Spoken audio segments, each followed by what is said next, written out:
সাফল্যের সঙ্গে অনুষ্ঠিত হয়েছে এই কলেজ স্ট্রিট কফি হাউসে। আগামীকাল 21তম বর্ষ অনুষ্ঠিত হতে চলেছে। আমি সকলকে বলবো এই রক্তদান শিবিরে আসুন। এখন যে বিরাট একটা রক্ত সংকট চলছে, সেই রক্ত সংকট মোচনের জন্য রক্তদানটা অত্যন্ত প্রয়োজন।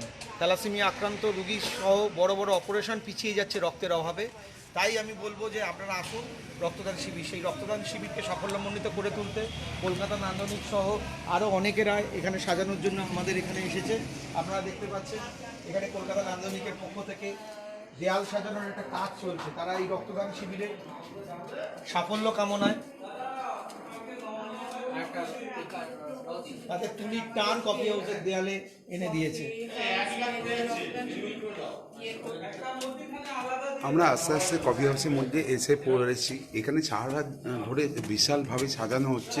প্রচুর ছেলে মেয়েরা নিঃস্বার্থভাবে কাজ করে যাচ্ছে। আসুন এখানে যা কীরকমভাবে সাজাচ্ছে এরা।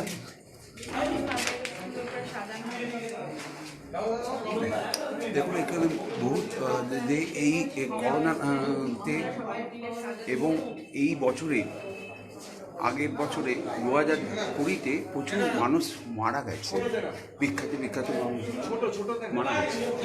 তাদের সাথে এখানে খুব সুন্দরভাবে সাজানো হয়েছে।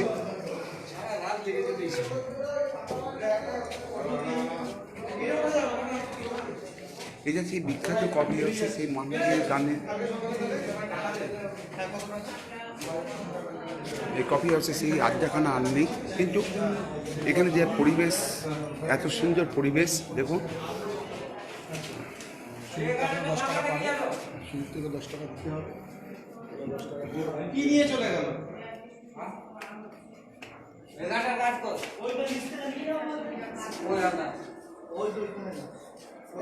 খুব সুন্দর লাইট দিয়ে কফি হাউসটা সাজানো হয়েছে। আমরা একটু আগেই কথা বললাম এখানে যিনি এই কর্ণধার কফি হাউস ব্যাড ডোনেশন অ্যাসোসিয়েশনের কর্ণধার অচিন্ত লাহার সঙ্গে কথা বললাম এবং আরও অনেকের সঙ্গে কথা বলব।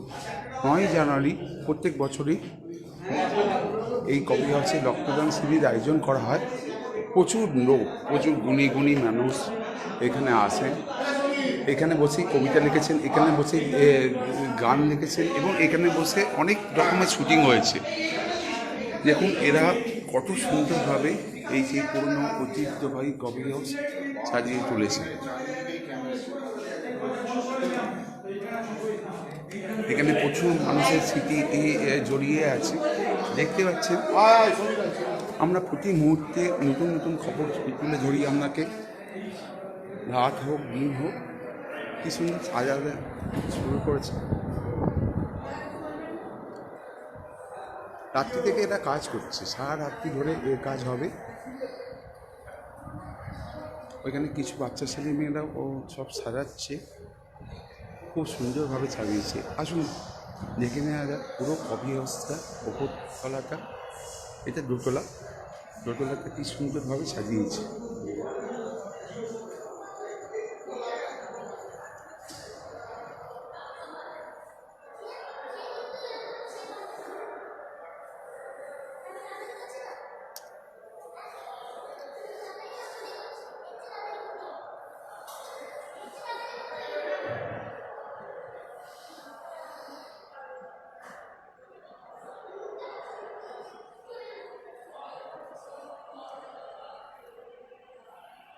পুরো এরকমভাবে কফি হাউস দেখার সৌভাগ্য হয়তো খুব কম জনেরই হয়েছে। এবং এই ভাবতে অবাক লাগে, এই টেবিলে বসেই সেই মান্না দে সেই গানটা লিখেছিল। কফি হাউসে সেই আড্ডাটা আর নেই। করোনা পরিস্থিতিতে হয়তো একদিন স্বাভাবিক হয়ে যাবে, সব কিছুই হয়ে যাবে, কিন্তু 2020 সালে আমরা যাদেরকে হারিয়েছি তাদেরকে হয়তো ফিরে পাবো না, কিন্তু এই কফি হাউস সকলের মনে একটা তীব্র দাগ কেটে গেছে এবং আগামী দিনে প্রচুর নতুন প্রজন্ম আসবে, তারাও কিন্তু এই কফি হাউস নিয়ে গর্ব করবে।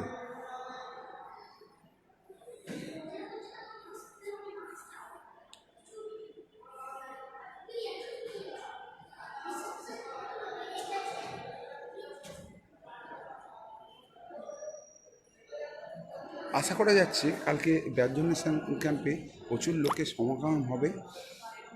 নতুন বছরের সোয়াজেই এত সুন্দর একটা জায়গা, ঠিক একদম একদম বিশ্ববিদ্যালয় থেকে শুরু করে প্রাণকেন্দ্র এই জায়গা।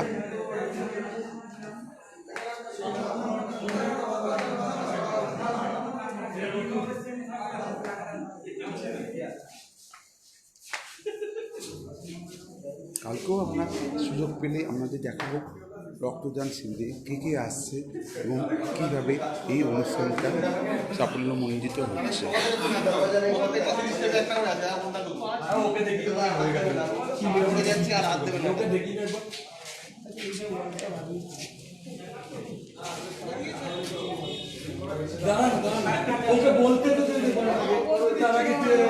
এখন ঘড়িতে বাজে 10:30, ঘড়িতে 10:30 বাজলেও কিন্তু এই কফি হাউসে জেনারেলি এই 8টা-9টার সময় বন্ধ হয়ে যায়। তবুও দেখা যাচ্ছে প্রচুর ছেলে মেয়েরা এখানে নিঃস্বার্থভাবে কাজ করে যাচ্ছে।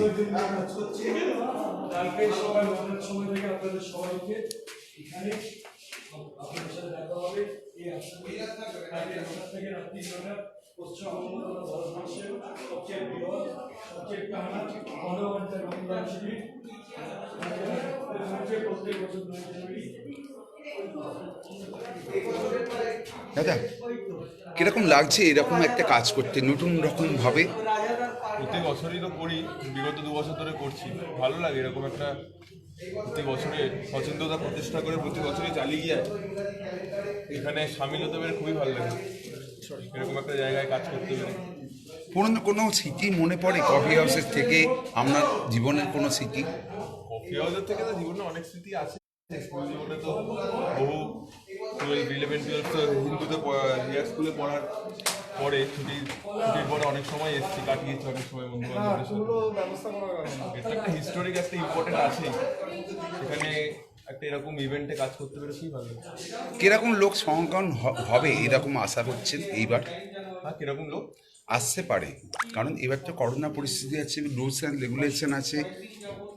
হ্যাঁ, এই কফি হাউসের এই ব্লাড ডোনেশন ক্যাম্পেইনে একটা প্রত্যেক বছরই লোকজনের মধ্যে একটা ইয়ে থাকে, কারণ এটা একটা হ্যাঁ, কেস থাকে, প্রত্যেক বছরই কেস থাকে যে কফি হাউসের মধ্যে এত সুন্দর একটা এটা একটা আলাদা আভিজাত্য আভিজাত্য থাকে। হ্যাঁ, সুতরাং আমার মনে হয় না যে করোনার কোনো এটাতে কোনো করবে বলে, ইন্টারফেয়ার করবে বলে।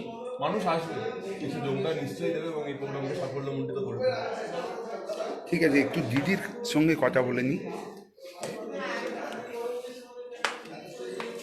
দিদি, আপনি তো প্রত্যেক বছরই এরকম আসেন, এই বছর কেমন লাগছে?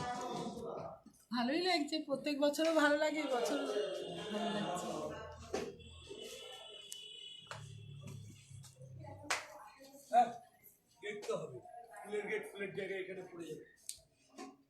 এবার দেখা যাচ্ছে যে সমুদ্রই ভরে গেছে সারা জায়গায়। তো এই কনসেপ্টটা কি আগে থেকে ঠিক ছিল, না নতুন করে এটা ভাবনা করা হয়েছে যে এবছর? এটা ভাবাই হয়েছে, কারণ সমুদ্রের সঙ্গে শিল্প সংস্কৃতির একটা একদম ডাইরেক্ট কানেকশন। আর সৌমিত্র মারা যাওয়া আমাদের একটা বিশাল বিশাল ক্ষতি। আর সৌমিত্রর বাড়িটাও আমাদের এই কলেজ অঞ্চলের কাছাকাছি ছিল, যখন ছোটোবেলায় থাকতো এই আমার সেই অঞ্চলের কাছাকাছি ছিল। সেই হিসেবে কি আপনার মনে হয় যে এই কফি হাউসের এইসবের কফি হাউসের গুরুত্ব সৌমিত্র এবং আমাদের কাছেও অপরিসীম।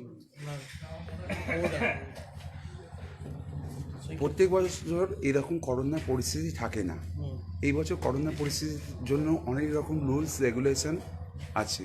আপনার কি মনে হয় যে এই বছরও অন্যান্য বছরের মতো ভিড়ে উপচে পড়বে কফি হাউস? হ্যাঁ, একদমই একদমই। কালকে কে কে আসতে পারে সেটার সম্বন্ধে কোনো ধারণা দিতে পারেন? কে কে আসতে পারে বলতে? মানে কোনো মন্ত্রী বা কোনো? না, সেটা তো আমি বলতে পারবো না, সেটা ওনারা যারা অর্গানাইজ করেছে আচ্ছা, তারা জানে। আচ্ছা আচ্ছা, আমি সেটা জানি না। কে কে আসতে পারে। ঠিক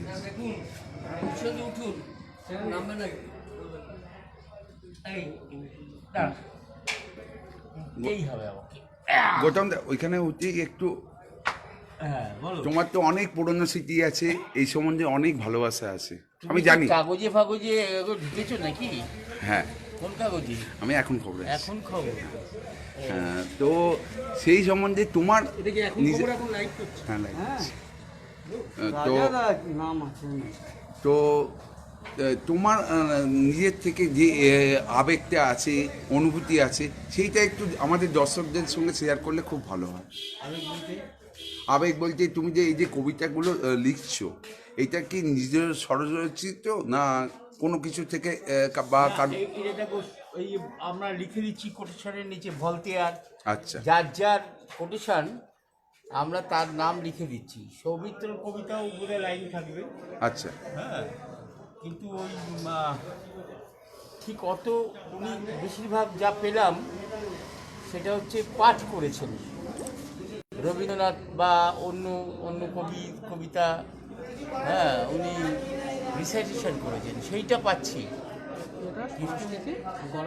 ওনার কবিতা রিসাইটেশন একেবারে পাচ্ছি না, যার জন্য কোটেশনের তো একটা লাইন অন্যরকম একটা বোল্ড হওয়া দরকার, যাতে মানুষকে একটা ধাক্কা দেয়। সেইটা করতে গিয়ে আমরা অন্য অন্য মানুষের কোটেশন একটু ব্যবহার করছি। এই যে সৌমিত্র আমাদের ছেড়ে চলে গেছে, বা সৌমিত্র দা বলি, কাকু বলি, জেঠু বলি, আমাদের ছেড়ে চলে গেছে, যার সঙ্গে কফি হাউসের তো যোগাযোগ অনেক দিনে। হ্যাঁ, তুমিও হয়তো তার সঙ্গে বসে অনেক সময় গল্পও করেছো, কথাও বলেছো, সেই জায়গাটা থেকে কিছু অনুভূতি যদি আমাদের দর্শকদের শেয়ার করো। আর না, এই আমি সৌমিত্রর সাথে আড্ডা মারার বা ইয়ে করার সুযোগটা হয়নি, তবে ওনার নাটক দেখেছি, হ্যাঁ, ওনার যে সংগ্রামী ঐতিহ্য ছিল, নির্ভীক ছিলেন উনি, হ্যাঁ, কাউকে যে ভয় করে তোষামোদ করে কথা বলতে হবে সেটা উনি করতেন না, সেটা দেখেছি। সেই জন্যে একটা উদ্বুদ্ধ হয়েছি ওনার প্রতি, যে যা অনেক কঠিন পরিস্থিতির মধ্যেও উনি কখনো আপোষ করে চলেনি। এই যে বামপন্থী আউটপুট নিজেই মানে ইয়ে করেছে যে আমি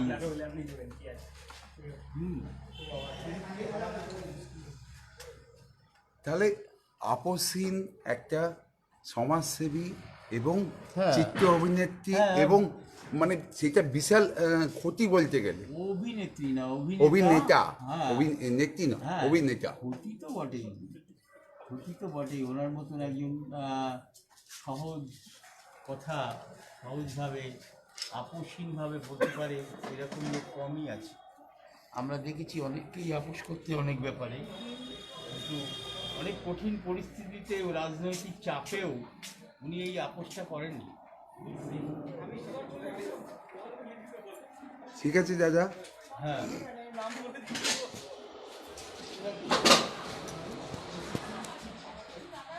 এরা অক্লান্ত পরিশ্রম করে রাত দিন এক করে নিজের ভালোবাসা থেকে করে যাচ্ছে কফি হাউসের ব্যাড ডোনেশন।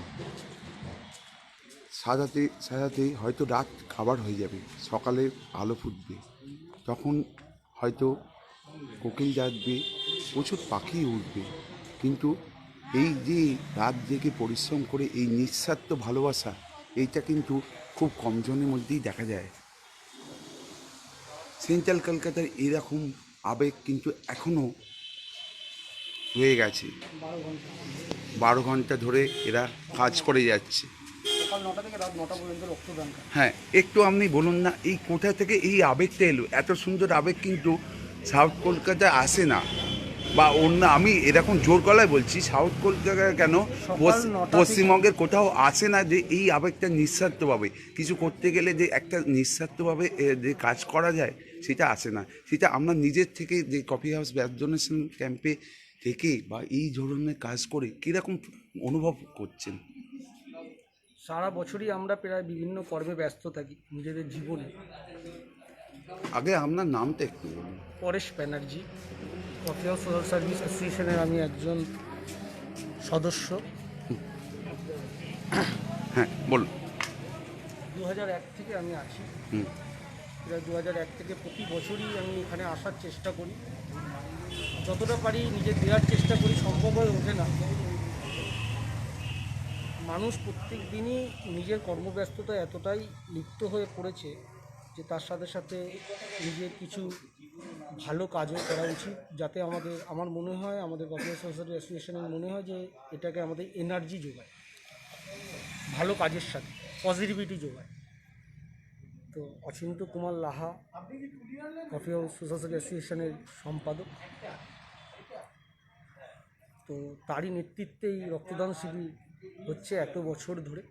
কত বছর ধরে এটা হচ্ছে? 2000 সাল থেকে 2000 সাল থেকে। তার মানে প্রচুর অনেক বিশিষ্ট ব্যক্তিও এখানে এসেছে, রক্তদান করেছে, এবং প্রত্যেক বছর যেটা একটা ভিড় হয়, আমরা কেস দেখি যে 2 দিন ধরে হচ্ছে, প্রচুর রক্তদান, ভিড়। এইবার কীরকম আশা করছেন বা কীরকম রেসপন্স পাচ্ছেন, বা রুলস অ্যান্ড রেগুলেশন মেনে কীরকম কী করছেন সেই সম্বন্ধে একটু বিস্তারিত যদি বলেন তাহলে আমাদের দর্শকদের খুবই সুবিধা হয়। কারণ এটা আমরা একদম এক্সক্লুসিভ এখন খবরে দেখানো হচ্ছে, কালকে হয়তো অনেক চ্যানেল আসবে, কিন্তু এটা এখানে একদম এক্সক্লুসিভ দেখানো হচ্ছে। আমরা সমস্ত রকম নিয়ম মেনেই এই রক্তদান শিবির করতে চলেছি। মাস্ক প্রত্যেকেই পরে থাকবেন, স্যানিটাইজার ইউজ করবেন এবং সোশ্যাল ডিস্টেন্স মেনটেন করেই আমরা এই রক্তদান শিবির করছি।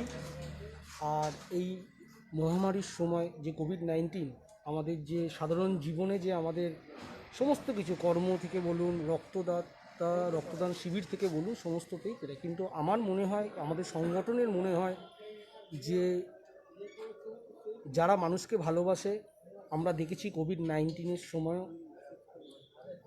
মানুষ বাড়ি থেকে বেরিয়ে মানুষের মুখে অন্ন তুলতে গেছে, কেউ খাবার দিতে গেছে, কেউ বস্ত্র দিতে গেছে, যে যেরকম পেরেছে সাহায্য করেছে।